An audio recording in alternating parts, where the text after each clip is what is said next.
আজান আজান। কি হয়েছে চাচা?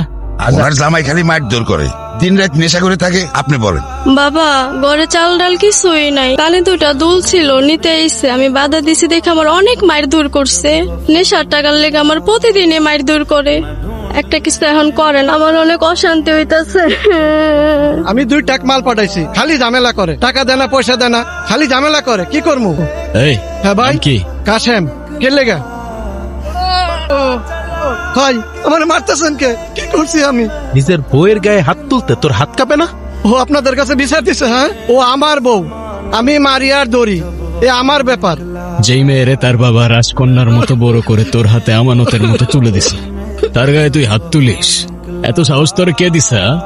যদি এই হাত দিয়ে সেকেন্ড বার তোর বউরে তুই মারতে যাস, আর কোনোদিন মারবো না। এলাকাটা আমার তো ইনসাফটাও আমার। মনে থাকবে? মনে থাকবে।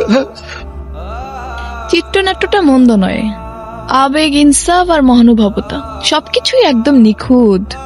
গল্প আপনি ভালোই বানিয়ে বলতে পারেন আজান সাহেব। জানেন তো, সাংবাদিকতায় এরকম অনেক অপরাধী দেখেছি যারা নিজেদেরকে হিরো মনে করে আর এরকম এক একটা মন গড়া জাস্টিফিকেশন দেয়। সত্যিটাকে যদি আপনি গল্প মনে করেন সাইরা সাহেব, তাহলে গল্পটাই সত্যি। দিন শেষে আমরা সবাই তো এক একটা গল্পের চরিত্র। কেউ শিকারী সাজে, আবার কেউ শিকার হতে হতে একদিন নিজেই শিকারী হয়ে ওঠে। কিন্তু এই স্বীকার করতে গিয়ে যখন আপনি মানুষকে রক্তাক্ত করেন, তখন কি আপনার নিজের পরিবারের কথা মনে পড়ে না? নাকি আপনার কোনো পরিবারই নেই? এই লোহাগড়ের ধুলা থেকে মানুষের দোয়া, সবই আমার আপন। আর বাকি রইল পরিবারের কথা। আমার বাড়ি খুব একটা দূরে না। আপনার ক্যামেরা আর সন্দেহ নিয়ে চলে আসবেন একদিন, দাওয়াত রইল।